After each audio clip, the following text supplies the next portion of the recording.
ബദാമിയിൽ പ്രധാനമായും 2 ഗുഹാമുഖങ്ങളായിരുന്നു ഉണ്ടായിരുന്നത് എന്ന് ഞാൻ മുമ്പ് പറയുകയുണ്ടായി.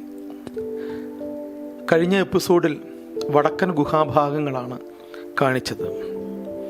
എന്നാൽ അതിൽ നിന്നൊക്കെ ഒരുപാട് വ്യത്യസ്തമായി ബദാമി ചാലൂക്യരുടെ ചരിത്രമുറങ്ങുന്ന ഭാഗങ്ങളിലേക്കാണ് ഇനിയും നാം പോകുന്നത്.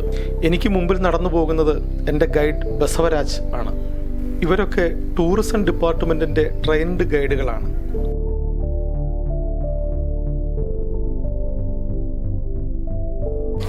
Now you shoot what my colleague shows some dance movements. He is also guide Mr. Kotresh. Your name? His name is Kotresh. Your name? My name is Basavaraj. I am a approved tourist guide in Badami. I got license Department of Tourism. I was studied diploma in tourism from Hampi University. So today I will show you all Badami rock temples. Okay, thank you. What we see this Badami. Badami is famous for rock 1400. It means 600 AD. Exactly it was 543 AD they made here. So round figure we say 600 AD, 1400 years back. You know the hill station? The big rocks we will see here. Yes. So as a geological condition, lot of million years ago it was under the water, under the sea. These rocks? Yes. Oh. You know always water maintained the balance. So lot of million years back water was go down. When water was go down it's come hard. Then color of the rock looks like an almond. Then you drive Badami around 40 kilometers. We have like this type of stones. So would you like to see more like the same formation of the rock in the world from USA? Red Grand Canyon. Red Canyon. So, yeah, there is a big river flowing Colorado. So we have the small lake here. So this looks like a similar to Grand Canyon. Same formation. Then this is sandstone, sedimentary rock. So this rock, it means it was a Chalukyan second capital 1400 years back. Exactly 540 AD. So those days first Pulkeshi was the first ruler. So he had 2 sons, Kirtivarma and Mangalesha. So Badami 3 rulers were. ഇവിടെ കടന്നു വരുമ്പോൾ തന്നെ ആദ്യം ഒരു ശിവന്റെ ശില്പമാണ് നമുക്ക് കാണാൻ കഴിയുന്നത്. അതിനെപ്പറ്റിയാണ് ഈ ഗൈഡ് സഞ്ചാരികൾക്ക് വിവരിച്ചു കൊണ്ടിരിക്കുന്നത്. 81. Bharatanatyam have 81 different dancing positions, 81 different dancing style. But all the 81 different dancing style you can get from this carving. I'll show you some examples. I'll take one hand from left, this one, and the other hand from right, like this one. You see 2 hands. Forget the remaining 16 hands. How it looks like? This is one dancing position. This is called Gajahasta Mudra. It means elephant trunk. Elephant trunk. Looks like it's a 2 hand. You forget this hand. If you take same hand from left, I'll take one more from right. You can see looks like it's a 2 hands. This is a second position, blessing movement. And this hand to this hand, you can see this is called teaching movement. Teaching, yeah, like this. And also this hand to this hand, this is called holding the drums, instruments of Shiva. Drum, tambura like this. And you see top of the head, he holding the snake. That is called Mayura Mudra. It means peacock dance. Peacock dance. I'll show you only one hand from left. You make permutation combination 9 into 9 times. All the 81 different dancing position. This type of carvings we can't see in other place. Only one. Badami. ഇരുഭാഗത്തുമായി 9 കൈകളോടുകൂടി 18 കൈകൾ ധരിച്ചിരിക്കുന്ന ഒരു ശിവന്റെ താണ്ഡവ രൂപമാണ് ഇവിടെ കൊത്തിവെച്ചപ്പെട്ടിരിക്കുന്നത്. വളരെ മനോഹരമായ മുദ്രകളോട് കൂടിയാണ് ഈ ശിവശില്പം ഇവിടെ നിർമ്മിച്ചു വെച്ചിരിക്കുന്നത്.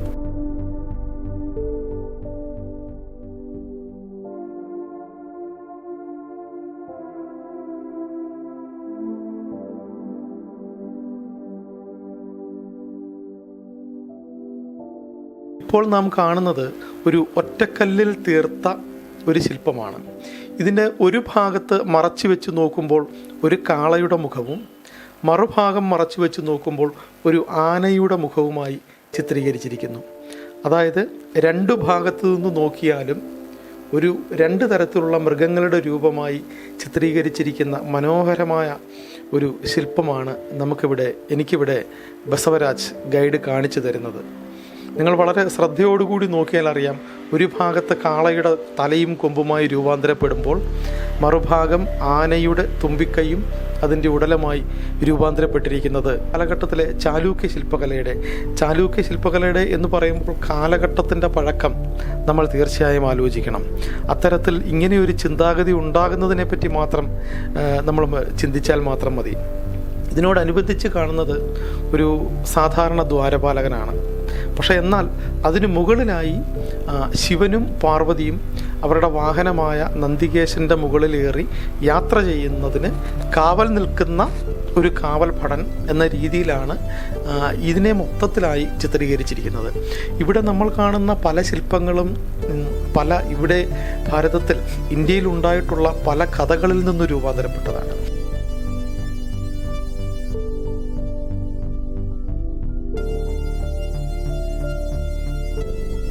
വീണ്ടും നമ്മൾ മുമ്പോട്ട് നടക്കുമ്പോൾ ആ ഗുഹയുടെ ഭാഗത്ത് തന്നെ ഒരു ചരിവിലായി ഒരു വശത്തായി കാണപ്പെടുന്നത് വിഷ്ണുവിൻ്റെ ഒരു വിഗ്രഹമാണ്.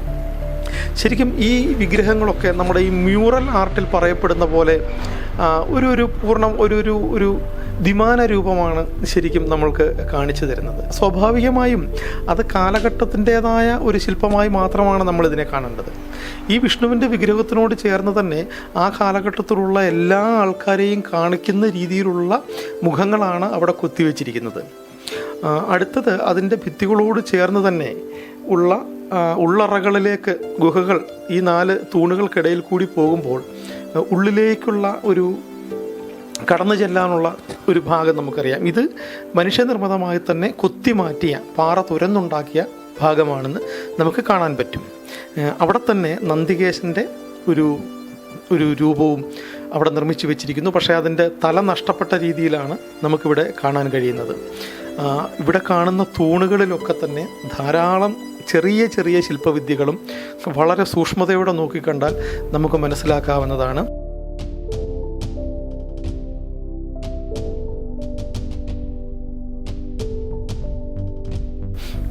ആ ഗുഹയുടെ ഉള്ളിലേക്ക് മാറി ഒരു ശ്രീകോവിലും അവിടെ ഒരു ശിവലിംഗ പ്രതിഷ്ഠയും നമുക്ക് കാണാം. പക്ഷേ അവിടെ ഇപ്പോൾ ആരാധനകളൊന്നും നടക്കുന്നില്ല എന്നാണ് ബസവരാജ് എന്നോട് പറഞ്ഞത്.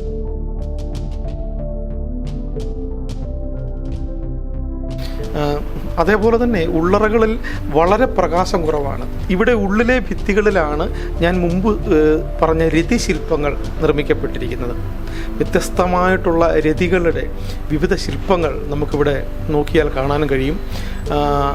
ഇത് നോക്കുമ്പോൾ തന്നെ ഇവിടെ അദ്ദേഹം ടോർച്ച് അടിച്ച് കാണിച്ചിട്ടാണ് ഈ തൂണുകളുടെ ഉള്ളിൽ അകത്തെ വശത്ത് പ്രകാശം കടക്കാത്ത ഭാഗത്താണ് ഈ രതിശില്പങ്ങൾ നിർമ്മിച്ചു വെച്ചിരിക്കുന്നത്. ഇവിടെ രാജാവിന് ലൈറ്റും കൊണ്ട്, അതായത് വിളക്ക് പിടിച്ചുകൊണ്ട് നിൽക്കുന്ന ഒരു സ്ത്രീയെയും അതോടൊപ്പം തന്നെ മൈഥുനത്തിൽ ഏർപ്പെടുന്ന സ്ത്രീയെയും നമ്മൾക്കിവിടെ കാണാൻ കഴിയുന്നതാണ്. ആ കാലഘട്ടത്തിലെ സംഭവങ്ങളെയാണ് ശരിക്കും ശില്പങ്ങളായി ഇവിടെ ആവിഷ്കരിച്ചിരിക്കുന്നത്. വിളക്കേന്തി അടുത്ത് നിൽക്കാൻ പോലും രാജകൽപ്പന അനുസരിക്കുന്ന തരത്തിലുള്ള പ്രജകൾ അന്ന് രാജാവിനുണ്ടായിരുന്നു എന്നുള്ളതാണ് നമ്മൾ ഇതിൽ നിന്നും മനസ്സിലാക്കേണ്ട ഒരു ചരിത്രത്തിൻ്റെ ഭാഗം, ഒരു ചരിത്രത്തിൻ്റെ മുഖം എന്ന് നമ്മൾ മനസ്സിലാക്കുക. ഈ ഭാഗങ്ങളിലൊക്കെ നോക്കിയാൽ പലതരത്തിലുള്ള രതിക്രീഡകൾ, 1ഉം 2ഉം സ്ത്രീകളുമായി രതിക്രീഡയിൽ ഏർപ്പെടുന്ന മനുഷ്യൻ്റെ ശില്പങ്ങളും, അതേപോലെ തന്നെ വനത്തിൽ ചുറ്റും വൃക്ഷലതാദികൾ നിറഞ്ഞു നിൽക്കുന്ന ഭാഗത്ത് രതിക്രീഡകളിൽ ഏർപ്പെടുന്ന 2 പേരെയൊക്കെ കാണാൻ കഴിയും. ഇവിടെ കാണുന്നത് നാഗരാജാവിൻ്റെ, അതായത് വിഷ്ണുവിൻ്റെ കൂടെ സഹവസിക്കുന്ന സർപ്പത്തിൻ്റെ ഒരു ശില്പമാണ്. അത് ചുവരിലാണ് വെച്ചിരിക്കുന്നത്. അതിനുശേഷം ബസവരാജ് എന്നെ വീണ്ടും ഉയരങ്ങളിലേക്ക്, അടുത്ത ഗുഹകളിലേക്ക് കൂട്ടിക്കൊണ്ടു പോവുകയാണ്. ഇവിടെയൊക്കെ നോക്കിക്കഴിഞ്ഞാൽ നമ്മൾ മനസ്സിലാക്കേണ്ടത് കാലങ്ങൾക്ക് മുമ്പേ മനുഷ്യൻ അവൻ്റേതായിട്ടുള്ള അറിവുകളും അവൻ്റേതായ ആരാധനാ രീതികൾ ആണെങ്കിൽ പോലും അതൊരു വഴിയാണ്, ഒരു ചരിത്രത്തിലേക്കുള്ള അന്വേഷണവുമായി നമ്മൾ കടന്നു ചെല്ലുമ്പോഴുള്ള ഒരു വഴി തുറന്നു വെച്ചിരിക്കുന്നു എന്നത് വളരെ മഹത്തായ ഒരു കാര്യമായാണ് നമുക്ക് മനസ്സിലാക്കാൻ കഴിയുന്നത്. ഇത്തരത്തിലുള്ള നശിച്ചു പോകാത്ത കണ്ടെത്തലുകളിൽ കൂടി, സൃഷ്ടികളിൽ കൂടി നമുക്ക് ചരിത്രത്തിനെ നോക്കിക്കാണാനാവും.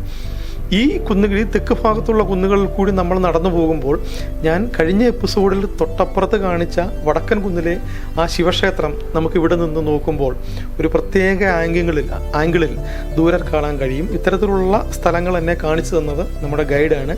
അവരുണ്ടെങ്കിൽ മാത്രമേ ഈ സ്പോട്ടുകൾ നമുക്ക് കൃത്യമായി കണ്ടുപിടിക്കാൻ കഴിയുള്ളൂ. അദ്ദേഹം 2ാമത് ഗുഹയുടെ ഭാഗത്തേക്ക് മുകളിലേക്ക് നടന്നു പോയപ്പോൾ അവിടെയും ഇത്തരത്തിലുള്ള അപ്പുറത്തെ ശിവക്ഷേത്രം കാണുന്ന ഒരു സ്പോട്ട് കാണിച്ചു തന്നത്. 2 മലകൾക്കിടയിൽ കൂടി നോക്കുമ്പോൾ തൊട്ടപ്പുറത്ത് കഴിഞ്ഞ ദിവസം ഞാൻ പോയി ഷൂട്ട് ചെയ്ത കഴിഞ്ഞ എപ്പിസോഡിൽ നിങ്ങൾ കണ്ട ആളൊഴിഞ്ഞ ഒരു ഗുഹയിൽ കൂടി ഞാൻ സഞ്ചരിച്ചു പോയി എടുത്ത ഒരു ശിവക്ഷേത്രവും ഇവിടെ നിന്നാലിപ്പോൾ കാണാൻ കഴിയുന്നതാണ്. ഈ ഭാഗത്ത് നിന്ന് നോക്കുമ്പോൾ ഇത്തരത്തിലുള്ള മനോഹരമായ ഒരുപാട് ബദാമി തെരുവിൻ്റെയും തൊട്ടപ്പുറത്തുള്ള മലയുടെയും വടക്കൻ ഭാഗത്തെ മലയുടെയും ഒക്കെ മനോഹരമായ ചിത്രങ്ങൾ ഇവിടെ നിന്നാൽ നമുക്ക് ചിത്രീകരിക്കാനാവുന്നതാണ്. ഈ ഭാഗത്തെ രണ്ടാമത് ഭാഗത്തുള്ള ഗുഹകളിലേക്കാണ് ഇനിയും നമ്മൾ കടന്നു ചെല്ലാനുള്ളത്. ഈ ഓരോ ഗുഹകളിലും വ്യത്യസ്തമായിട്ടുള്ള ശില്പങ്ങളാണ് ഉണ്ടാക്കി വച്ചിരിക്കുന്നത്. ഈ ഉയർന്ന കുന്നിൻ്റെ മുകളിലേക്ക് നമുക്ക് കടക്കാൻ ആർക്കിയോളജി ഡിപ്പാർട്ട്മെൻറ്റ് അനുമതി തന്നിട്ടില്ല. താഴെയുള്ള ഭാഗങ്ങൾ ചിത്രീകരിക്കാൻ മാത്രമേ നമുക്ക് അനുവാദമുള്ളൂ. ഇനിയും രണ്ടാമത്തെ ഗുഹാഭാഗത്തേക്കാണ് നമുക്ക് കടന്നു ചെല്ലാനുള്ളത്. ഇവിടേക്ക് കടന്നു വരുമ്പോൾ തന്നെ 2 ദ്വാരപാലകന്മാരെ 2 വശങ്ങളിൽ കൊത്തിവെച്ചിരിക്കുന്നത് കാണാം. അതിനുശേഷം കുറച്ച് താഴെ കുറേ മനുഷ്യരെ ശില്പങ്ങൾ കൊത്തിവെച്ചിരിക്കുന്നതായിട്ട് കാണാം. പക്ഷേ ഇവരുടെ തലമുടി, ഹെയർ സ്റ്റൈലും മറ്റും കാണുമ്പോൾ ഇവർ വിദേശികളായ യാത്രികരായിരുന്നു എന്ന് നമുക്ക് മനസ്സിലാക്കാൻ പറ്റും. അതായത് വിദേശ ബന്ധം ആ കാലഘട്ടത്തും ഉള്ളതുകൊണ്ടാണ് അത്തരത്തിലുള്ള വിദേശികളെ താഴെ കൊത്തിവെച്ചിരിക്കുന്നത്. ഇവിടെ ഈ ശില്പത്തിൽ കാണുന്നത് ബലിയെ സംഹരിക്കാനായി എത്തിയ മഹാവിഷ്ണുവിൻ്റെ ഒരു ശില്പമാണ് നമുക്കിവിടെ കാണാൻ കഴിയുന്നത്. അപ്പോൾ മഹാവിഷ്ണു അവരെ സംഹരിക്കുന്ന സമയത്ത്, ബലിയെ സംഹരിക്കുന്ന സമയത്ത് അദ്ദേഹത്തെ ബലിയുടെ പുത്രൻ കാലിൽ വീണ് യാചിക്കുന്നതായിട്ടും അതോടൊപ്പം തന്നെ മഹാബലിയുടെ സൈനികർ വിഷ്ണുവിന് നേരെ അക്രമം അഴിച്ചു വിടുന്നതായിട്ടും ഒക്കെ ഈ ഒരു ശില്പത്തിൽ കൂടി നമുക്ക് മനസ്സിലാക്കാവുന്നതാണ്. അതിനോട് ചേർന്ന് തന്നെ ബലിയുടെ വാമനൻ്റെ, അതായത് വാമനനായി വന്നതിൻ്റെ ആദ്യ രൂപവും ഒരു വാമനൻ്റെ കുടയും പിടിച്ചുകൊണ്ട് അവിടെ നിൽക്കുന്നതായിട്ടും ഈ ശില്പത്തിൽ കാണാവുന്നതാണ്. വളരെ മനോഹരമായ ഒരു ശില്പമാണ്. അടുത്തതായിട്ടുള്ളത് വിഷ്ണുവിൻ്റെ അവതാരമായ വരാഹത്തിനെയാണ് ഇവിടെ ചിത്രീകരിച്ച് വെച്ചിരിക്കുന്നത്. വരാഹത്തിൻ്റെ ഒരു കൈയിൽ ഭൂമിദേവിയെ എടുത്തുയർത്തുന്നതായിട്ടും താഴെ സംഹരിച്ച അസുരൻ കിടക്കുന്നതായും ഒക്കെയുള്ള ഒരു കഥയുടെ, ഒരു മനോഹരമായ കഥയാണ് ഇവിടെ ചിത്രീകരിച്ച് വെച്ചിരിക്കുന്നത്. ഇത്തരത്തിലുള്ള കഥകളെ ആവിഷ്കരിക്കാൻ തക്ക കഴിവുള്ള ശില്പികൾ, കലാകാരന്മാർ പ്രകൃതിയുടെ ഭാഗമാണെന്ന് പറയുന്നത് ഇത് തന്നെയാണ്. ഇവിടെ 2 ദ്വാരപാലകന്മാരെ, ജയ വിജയ എന്ന് പറയുന്ന 2 ദ്വാരപാലകന്മാരെ കുത്തിവെച്ചിരിക്കുന്നു. വളരെ മനോഹരമായ രീതിയിൽ ഈ ചെറിയ സ്ഥലം പോലും അവർ അലങ്കരിച്ചിരിക്കുന്നു. ഇവിടെ പൂർണ്ണമാകാത്ത ഒരു ഗുഹാ ശില്പമാണ് കാണുന്നത്. ഇത് ബോധിസത്വൻ എന്ന് പറയുന്ന ബുദ്ധ സന്യാസിയുടെ ശില്പം ഇവിടെ പൂർണ്ണമാവാതെ കുത്തിവെച്ചിരിക്കുകയാണ്. ഈ ഗുഹയ്ക്കുള്ളിൽ നിന്ന് നോക്കുമ്പോൾ മനോഹരമായ ഒരു ദൃശ്യം നമുക്ക് പുറത്ത് കാണാം. ബസവരാജ് എന്നെ ആ സ്പോട്ടിലേക്ക് കൊണ്ടെത്തിച്ചിരിക്കുകയാണ്. ഇവിടെ നടക്കാൻ വളരെ വഴുക്കലുള്ള സ്ഥലമായതുകൊണ്ട് ഇവിടെ നടക്കാനും ഇവിടുന്ന് ചിത്രീകരിക്കാനും വളരെ പ്രയാസമാണ്. നമ്മൾ താഴേക്ക് തെന്നിപ്പോകുന്ന ഒരവസ്ഥയാണ് ഇവിടെ നിൽക്കുമ്പോൾ ഉണ്ടാകുന്നത്. ഇവിടെ നിന്ന് നോക്കുമ്പോഴും അപ്പുറം ഭാഗം, ഞാൻ കഴിഞ്ഞ ദിവസം പോയ ഭാഗങ്ങൾ ഒരു ഗുഹയിൽ നിന്നെണ്ണവണ്ണം പുറത്തേക്ക് കാണാൻ കഴിയും. അടുത്തതായി നമ്മൾ പോകുന്നത് 3ാമത് ഗുഹയുടെ ഭാഗത്തേക്കാണ്. ഇവിടെ നിന്ന് പടവുകൾ കൊത്തിവെച്ചിരിക്കുകയാണ്. ഇതൊക്കെ ആ കാലഘട്ടത്തിൽ തന്നെ നിർമ്മിതിയാണെന്ന് നമുക്ക് മനസ്സിലാക്കാൻ കഴിയും. ഇവിടെ ഈ മുകൾ ഭാഗങ്ങളിൽ നിന്ന് നോക്കുമ്പോൾ താഴെ ബദാമി, ഇവിടെ നീണ്ട ഒരു ഗ്രാമം പ്രദേശം നമുക്ക് കാണാൻ കഴിയും. ബസവരാജിനോടൊപ്പം തന്നെ ഈ പടവുകൾ കടന്ന് മുകളിലേക്ക് കയറിയാണ് വളരെ മനോഹരമായി ഇതുവരെ നമ്മൾ കണ്ടതിൽ നിന്നും ഒക്കെ വളരെ വൃത്തിയായ ഒരു പടവുകൾ കയറിയാണ് നമ്മൾ ഇപ്പോൾ മുകളിലേക്ക് പോകുന്നത്. സാധാരണ മറ്റ് പല സ്ഥലങ്ങളെ അപേക്ഷിച്ച് വലിയ ടൂറിസ്റ്റുകളുടെ ബാഹുല്യമൊന്നും ഈ സ്ഥലങ്ങളിൽ കാണുന്നില്ല. കൂടുതലും വിജനമായി തന്നെയാണ് ഈ പ്രദേശങ്ങളൊക്കെ കിടക്കുന്നത്. ഇവിടെ നിന്ന് നോക്കുമ്പോഴും ചെങ്കുത്തായ മലയ്ക്ക് താഴെയായി കട്ട് ചെയ്തെടുത്ത ഭാഗമായി ഈ ഗുഹാമുഖം നമുക്ക് കാണാൻ കഴിയും.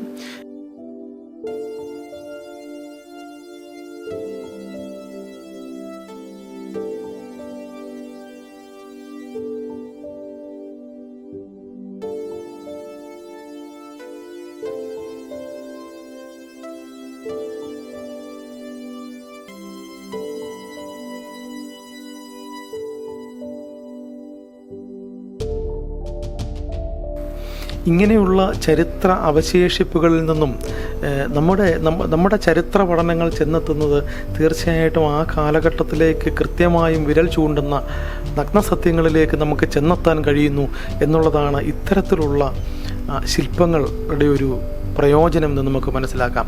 ഇവിടെയും നമ്മൾ മുമ്പ് കണ്ട മഹാവിഷ്ണുവിൻ്റെ ബലിയായി മഹാബലിയുടെ അടുത്ത് വന്ന വാമനരൂപനായി എത്തിയ മഹാവിഷ്ണുവിൻ്റെ അവതാരത്തെയാണ് നമുക്കിവിടെ കാണാൻ കഴിയുന്നത്. മഹാബലിയുടെ സൈന്യം അദ്ദേഹത്തിനോട് തിരികെ യുദ്ധം ചെയ്യുന്നതായിട്ടും ബലിയുടെ മകൻ കാലിൽ വീണ് യാചിക്കുന്നതായിട്ടും ഒക്കെയുള്ള മറ്റതിൽ നിന്നും ആദ്യം കണ്ടതിൽ നിന്നും വ്യത്യസ്തമായ ഒരു ശില്പം നമുക്കിവിടെ കാണാം. ഇവിടെ കാണുന്നത് ആ കാലഘട്ടത്തിലെ ഒരു സാധാരണ ഭാര്യ ഭർത്താവിനെയാണ് നമ്മളിവിടെ കാണുന്നത്.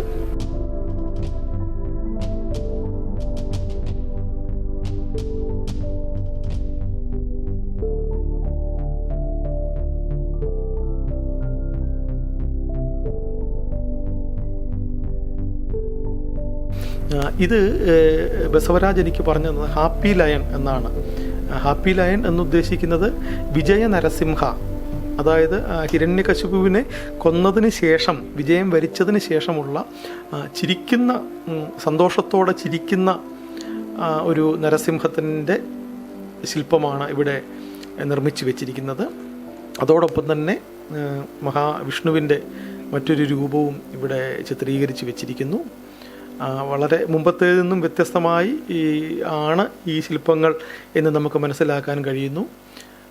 ശംഖും മറ്റ് ആയുധങ്ങളും ഒക്കെ കൂടി തന്നെയാണ് മഹാവിഷ്ണുവിൻ്റെ ശില്പം ഇവിടെ നിർമ്മിച്ച് വെച്ചിരിക്കുന്നത്. അതേസമയം നമ്മൾ മുമ്പ് കണ്ടിട്ടില്ലാത്ത വണ്ണം നരസിംഹത്തിൻ്റെ നിൽക്കുന്ന ഒരു രൂപം, അതുകൊണ്ടായിരിക്കാം ഒരുപക്ഷെ ഹാപ്പി ലയൺ, അതായത് വിജയ നരസിംഹ എന്നുള്ള പേരും ഇതിന് വന്നിരിക്കുന്നത് എന്ന് തോന്നുന്നു. ഇവിടെ നിന്ന് നോക്കുമ്പോഴും മുൻപ് നമ്മൾ ആദ്യം കണ്ട പോലെ തന്നെ ഉള്ളിലേക്ക് കയറിപ്പോകാനുള്ള സ്ഥലങ്ങളുണ്ട്. ഇവിടെ ഉള്ളിലായി കുറച്ച് ചുവർ ചിത്രങ്ങളാണ് ആലേഖനം ചെയ്തു വെച്ചിരിക്കുന്നത്. അതെല്ലാം കാലഘട്ടത്തിൻ്റെ കാലങ്ങൾ കഴിഞ്ഞു പോയപ്പോൾ നഷ്ടപ്പെട്ടു പോയ രീതിയിലാണ് കാണുന്നത്. പൂർണ്ണമായും അവ എന്തൊക്കെയാണെന്നൊന്നും ഗ്രഹിക്കാൻ പറ്റുന്നില്ല എങ്കിലും ചരിത്രകാരന്മാർ അത് വായിച്ചെടുത്തിട്ടുണ്ട്. കൂടുതൽ പഠിക്കാനുള്ള ശ്രമങ്ങളുണ്ട്. ഇവിടെ ആദ്യം കണ്ട ശില്പത്തിന് നേരെ എതിർവശത്തുള്ള ഭാഗത്ത് മഹാവിഷ്ണുവിൻ്റെ അനന്തശയനത്തോടു കൂടി ഇരിക്കുന്ന ഒരു രൂപം ഇവിടെ കൊത്തിവെച്ചിരിക്കുകയാണ്. ഇതിൻ്റെയൊക്കെ പ്രത്യേകതകൾ അദ്ദേഹം പറയുന്നത് ചാലൂക്യ ശില്പകലയിലെ ഇത് ഒറ്റ തവണ മാത്രമേ ഇങ്ങനെ കൊത്താൻ കഴിയുകയുള്ളൂ. അങ്ങനെ കൊത്തിയെടുക്കുമ്പോൾ എന്തെങ്കിലും പരാജയം സംഭവിച്ചിട്ടുണ്ടെങ്കിൽ അത് ശില്പിയുടെ കുഴപ്പമാണ്. രണ്ടാമതൊരു ചാൻസ് ഈ കല്ലുകളിൽ, രണ്ടാമതൊരവസരം ഈ കല്ലുകളിൽ ശില്പിക്ക് ലഭിക്കുകയില്ല. അതുകൊണ്ട് മുമ്പത്തെ ഇത് പരിചയവുമില്ലാതെ ഒരു റീടേക്ക് എന്ന് പറയുന്നത് ഇവിടെ എടുക്കാൻ കഴിയുകയില്ല.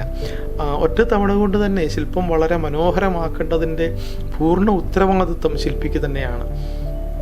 ഇവിടെയും മഹാവിഷ്ണുവിനോട് ചേർന്ന് തന്നെ വരാഹത്തിൻ്റെ സമുദ്രത്തിൽ നിന്ന് ഭൂമി ദേവിയെ ഉയർത്തിക്കൊണ്ടുവരുന്ന മഹാവിഷ്ണുവിൻ്റെ ഒരു രൂപം ഇവിടെ ആലേഖനം ചെയ്തു വെച്ചിരിക്കുന്നു.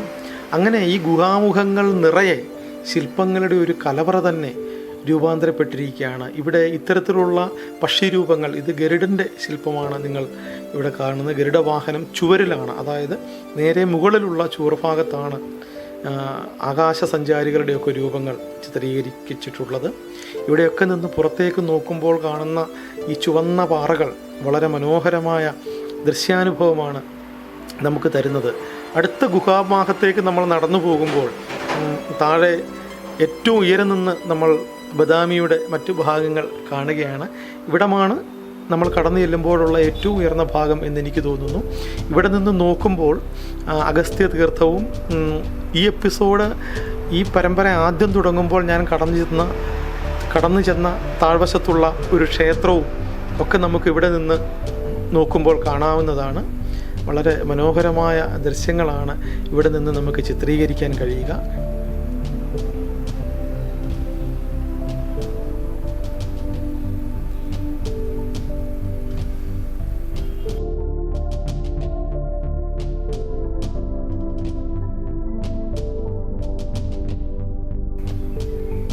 ഇവിടെയാണ് നാലാമത്തെ ഗുഹാഭാഗം സ്ഥിതി ചെയ്യുന്നത്. ഇവിടെയും കല്ലുകൾ മുറിച്ചു മാറ്റിയാണ് ഇത് ചെയ്തിരിക്കുന്നത്. ഈ ഭാഗങ്ങളിലെത്തുമ്പോൾ നമുക്ക് മനസ്സിലാക്കാൻ കഴിയുന്നത് ഇവിടെ ജൈന ശില്പങ്ങളാണ് കാണാൻ കഴിയുന്നത്. ജൈന സന്യാസി പരമ്പരയുടെ വിവിധങ്ങളായ ഏതാണ്ട് ജൈന സന്യാസി പരമ്പരയ്ക്ക് തന്നെ 24ഓളം തീർത്ഥങ്കരന്മാരുണ്ടായിരുന്നു. അതിൽ ഓരോ തീർത്ഥങ്കരന്മാരെയുമാണ് ഏറ്റവും മുകളിലത്തെ ഗുഹാമുഖത്ത് കുത്തിവെച്ചിരിക്കുന്നത്. ഇന്ത്യയുടെ ചരിത്രത്തിൽ ഇന്ത്യയുടെ മതസങ്കല്പങ്ങളിൽ ഒഴിച്ചുകൂടാൻ പറ്റാത്ത സ്വാധീനമാണ് ഈ ബുദ്ധ ജൈന മതങ്ങൾ ഉണ്ടാക്കിയെടുത്തിട്ടുള്ളത്.